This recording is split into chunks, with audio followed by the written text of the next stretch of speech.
Life is just a combination of time and energy, isn't it? Limited amount of time, limited amount of energy.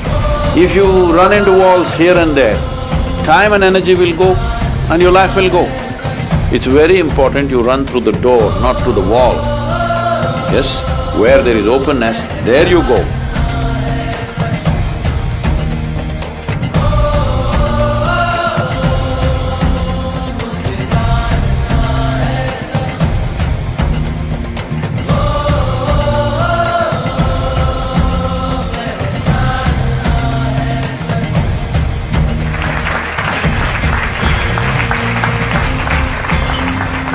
Good evening. Hey, I said good evening. Good evening. Okay. Please. So I think we have about 30 minutes to take audience questions. If anybody has, just shoot right there. Namaskar, Sadhguru. My name is Radha Kulkarni, and I'm a Columbia alum and studied policy here, not business. And I work at the United Nations now. But before I get to my question, your talks are both inspiring and grounding at the same time, and that's a difficult balance. So thank you so much for coming to Columbia and speaking with us. Much appreciated.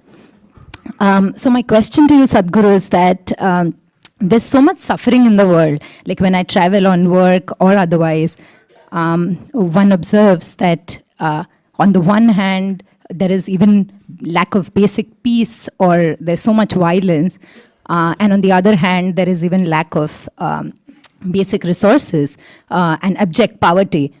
So I would be curious to hear your perspective on why does every single person have such different starting points in life, which would mean like a child based in Africa doesn't even have water and is perhaps will die of malnutrition, has a very different starting point than, say, a billionaire's child who is perhaps sitting somewhere in the middle of North America.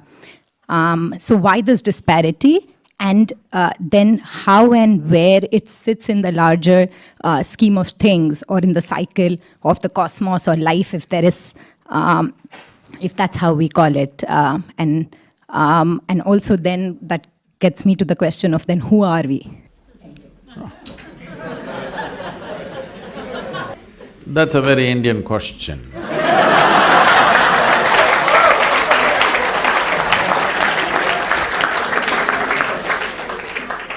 You must know, I must tell you this because you're also working at the UN. We were trekking in Tibet about 3 years ago.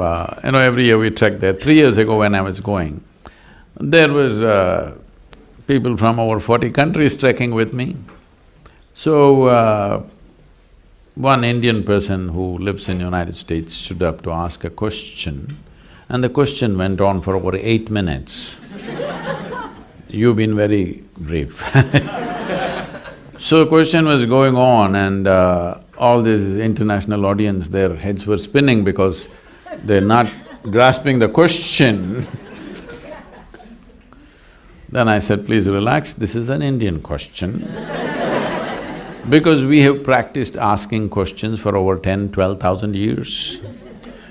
This is a nation where even when so-called divine entities came, they could not give us any commandments because all we had was questions.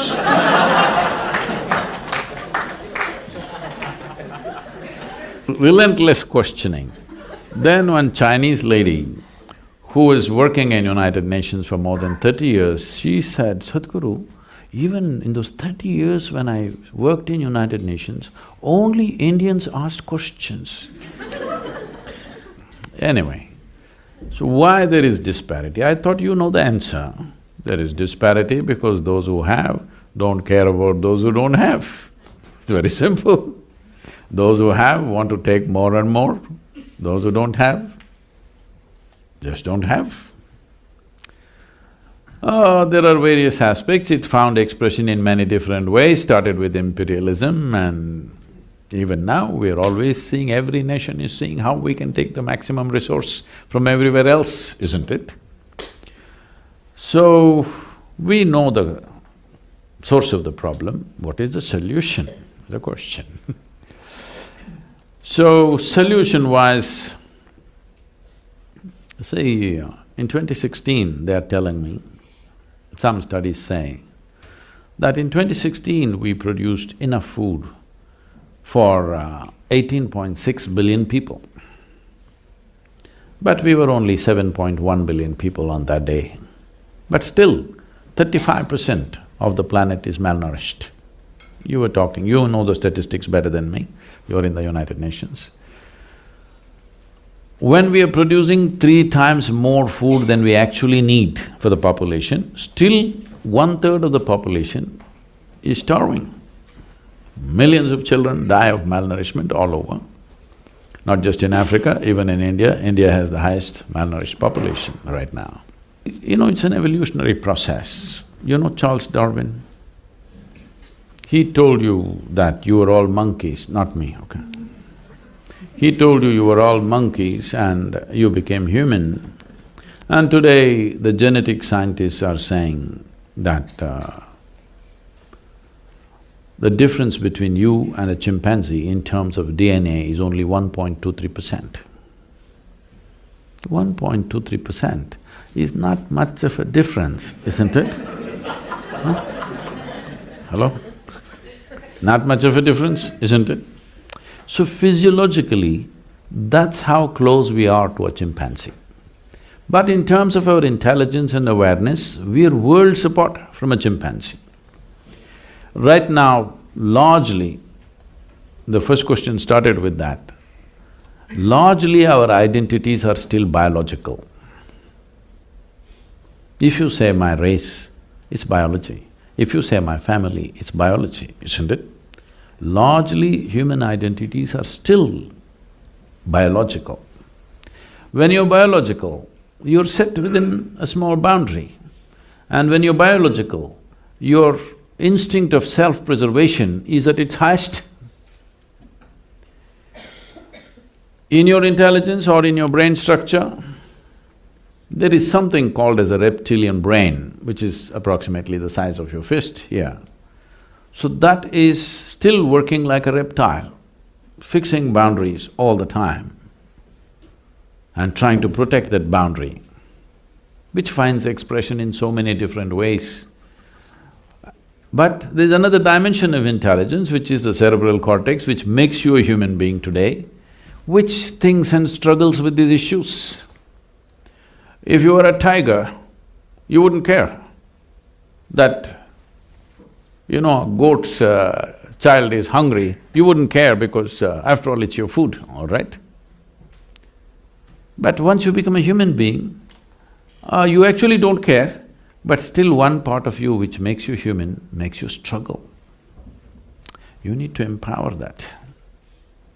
As a humanity, we need to empower that your instinct of self-preservation must go down and the longing to expand, which is always there within us. See, today it is finding expression as ambition, conquest, or maybe simply shopping. What is this all about? You want to be something more than what you are right now, isn't it? Yes? Now the question is, if you become something more today, tomorrow are you fully settled? No, you want to be something more and something more and something more. So you seem to be going towards some kind of goal in installments. I'm asking you right now, how much more will settle you for good? What do you think? How much more? Suppose I make you the queen of this planet. Will you be fulfilled? I'm asking. I'm asking you. Don't look at me hopefully, I will not commit such a blunder. I will not commit such a blunder, but I'm asking you, suppose we put a throne on the North Pole and made you sit there, the queen of the planet, would you be fulfilled? No. You will look at the stars, you will look at the galaxies. This is the nature of the human being, because there is something in this human being that doesn't like boundaries, wants to expand limitlessly. But right now the consciousness is constipated. You know what's constipation? That means things happen little by little. You want to expand, You want to expand, but you want to do it in small measure, as if you're going to live here for 1,000,000 years. So you have to move, every human being, all these business students, you must move from your personal ambition to a larger vision. Ambition means constipated expression of growth. Vision means seamless expression of growth. This must happen to you. How much should you grow? You should not determine this. You must gas yourself fully, make yourself competent, enhance your competence, let's see how far it goes. Yes? Let us see how far it goes. Why should you fix the limit? Because whatever limits and whatever goals you set are just an exaggeration of what little you know today, isn't it so? Huh? Yes or no? Today what little you know, you are exaggerating it and thinking this is ambition. No, this is constipation.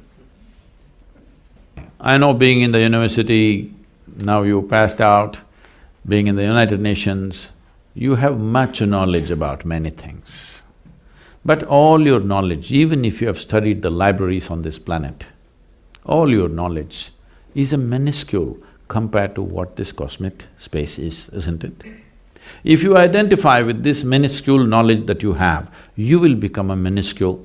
Because you're such a minuscule, endlessly you will feel insecure about anything and everything that's happening to you. See, he lives in Brooklyn, still nobody stabbed him. What are you insecure about?